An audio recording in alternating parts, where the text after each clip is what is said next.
Hey, is this guy putting you to sleep yet? No, I'm already accused of putting people to sleep with my music, so the last thing I want to do is play lullabies during my concert. The whole audience will be asleep. I'll take a nap probably at some point during my show. Kenneth Gorelick is joking there, I think. He also goes by Kenny G, by the way, and even though he just said the last thing he wants to do is play lullabies at his concerts, he also just released a new album of lullabies. How am I going to make these lullabies, these songs that everybody knows, how am I going to make them sound maybe something that's just not for a child? It could be something that anybody listens to would say, that's beautiful. So this new album is called Innocence, and it's effectively filled with songs of innocence. No, not the songs of innocence that polluted everyone's iTunes library 10 years ago. I'm talking about songs like Rockabye Baby and Over the Rainbow. You know, innocence. I thought about a child, really, a child where pretty much every child born has an innocence to them. So, although I will stand on my statement that this album is not just for kids. Now, Mr. Gorelick here is far from the first jazz musician to put a saxy spin on old traditional songs. For kids, Wynton Marsalis has got an album of jazz for kids called Jazz for Kids, featuring the musical talents of the Lincoln Center Orchestra and the lady from the Today Show.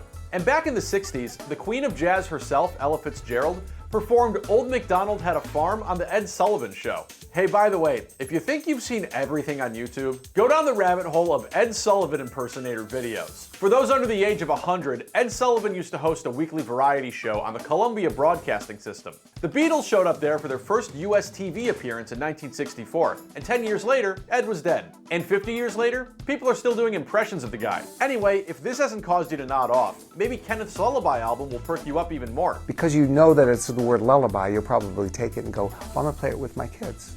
And maybe it'll be kids that are 20, 30 years old kids, and you share a melody with them. So I think it was more about making something that people could share in their family and intimate moments where they connect with other people that are really important to them. By the way, right now we're living through somewhat of a mini Kenny G-aissance. Even though the guy has already done enough for us. Not only does he take credit for helping invent the Frappuccino as an early Starbucks investor back in the 90s, what? The dude's already had a 4-decade saxophone career, spanning 20 studio albums that landed him a Guinness World Record for best-selling artist of jazz music, joining other Guinness bestsellers like Medea, the best-selling microwave brand as of 2020, and Nintendo 64's 1080 Snowboarding, the best-selling snowboarding game ever. And in the past few years, he's played with The Weeknd, had an HBO documentary made about him, and put out his own line of Kenny G saxophones, which as of February 2020 include a generous limited 5-year warranty.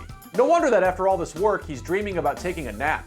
Not that his shows are sleepy affairs, even though his brand of smooth jazz is appropriately situated for bedroom activities. The conception that people might think about my concerts, if they've never been, would be that it's a very relaxing, mellow, romantic, quiet evening. Now, we have moments like that, plenty of them, but it's much more up-tempo and much more high energy than you would imagine. Innocence came out on December 1st, and our curly-haired, sax-wielding, frap-inventing friend here hopes that you'll be able to enjoy the thing in January, February, March, you know, all the months that we use these days. What's going to be the arrangement of Rockabye Baby that I play on this saxophone that's going to sound awesome?